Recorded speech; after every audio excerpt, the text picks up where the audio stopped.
Hello everyone, it's Attacker72 here, and for today, we have got ourselves a mix of Smash Brothers and Nintendo news for today's video. And the topic we're about to discuss, I feel like a lot of people know what Smash 64 is by now. It is a game installment that was the first in the series, and it pretty much revolutionized the fighting game genre, more so the platform fighting game. And while platform fighting games have been around for a while, Smash 64 pretty much, went up the genre and just changed the series as a whole. And while some people try to copy the Smash Bros. Success with its crossovers and gameplay style, some managed to be inspired by it while also having its own unique spin. And really, it's so impressive how Smash 64 still is really great to this day, despite having a pretty small roster of 12 characters. And yes, there were a few characters. If you have remembered my videos from the past, I talked about how there were certain characters that were scrapped for Smash 64, whether it's due to development issues, time constraints, or the fact that the game had some hardware limitations. And some of those characters included like Mewtwo, Mart, Bowser, King Dedede, a few members of Star Fox, and whatnot. However, turns out there was another character that had surfaced in the internet, and it looks like we had another cut character that was considered to be in Smash Brothers, but wasn't able to make it at all, and was replaced with another character, kind of similar to when Lucas was supposed to be a way to replace Ness and Melee, but then Ness decided to come back because of the cancellation of Mother 3 for the N64DD. But anyways, this was all sourced from the latest video of Source Gaming, where they talked about the cut fighter, and I had to do some research. And for those who don't know on who this cut character was supposed to be, well, it is none other than Clefairy. Yeah, that's right, Clefairy. Of all Pokemon characters they could have think of, we have Clefairy. And you might be wondering as to why Clefairy of all characters was chosen before any big names like Charizard or Mewtwo. And I mean, we all know by now that Pikachu and Jigglypuff have been the first two Pokemon characters to be added in Smash Bros.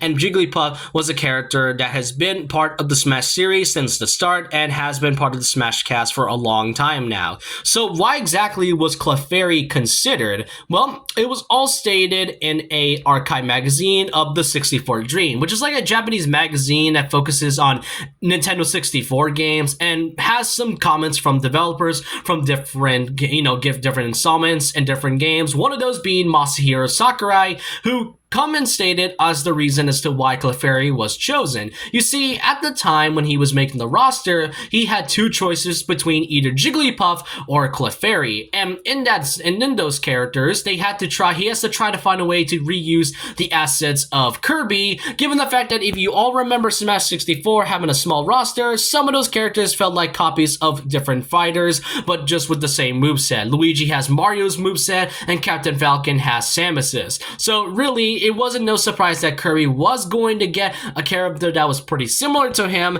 and really, it was weird of all characters, you have Clefairy to be chosen. It was either between Jigglypuff or this Clefairy, but the reason as to why Clefairy wasn't added, but Jigglypuff was, Sakurai stated that Jigglypuff felt more like a character concept that would be really interesting as a fighter.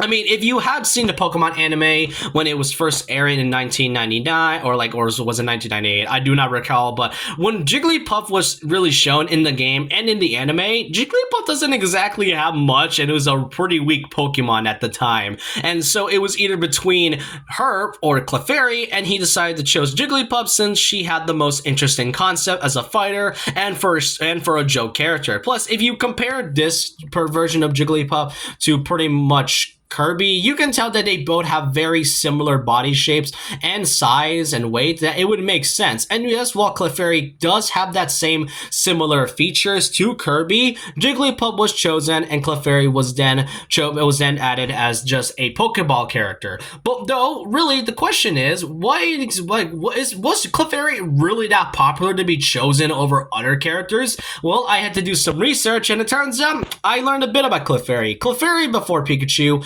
was meant to be, if not the mascot of Pokemon before the anime came out, and so Pikachu has been the mascot of the series since then. And weirdly enough, there is also a manga called Pokemon Pocket Monsters, where in the very first volume you get to see the main character, Pikachu, and in very front row is none other than Clefairy, who despite, not really having much, and weirdly, and even more interesting is that it was Red's very first partner Pokemon that wasn't the starter. So yeah, Clefairy was at least a bit more of a popular character at the time before the series evolved. But yeah, it is interesting to know that Clefairy was considered to be a fighter in Smash Brothers. It makes me kind of wonder of what this could have been like if Jigglypuff wasn't added but Clefairy was. I'm pretty sure we'd be in the same situation as we are now, but I imagine there's like an alternate universe where Jigglypuff wasn't a fighter and instead Clefairy was the second Pokemon to be added as a way to reuse Kirby's moveset and his assets. But overall, that's a nice little bit of trivia that is now being added to the information of Smash Bros. Cut characters. Let me know your thoughts and opinions down below about this. What do y'all think of Clefairy being added in Smash Bros? Do you think Clefairy even has a chance to be added in the future Smash game, or do you think it's pretty much too late for that? Let me know your thoughts and opinions down below about this. And so with that, leave a like, comment, subscribe, hit the notification bell for more videos, follow my Twitter, and I'll see you guys next time. And remember this, once a legend, always a legend.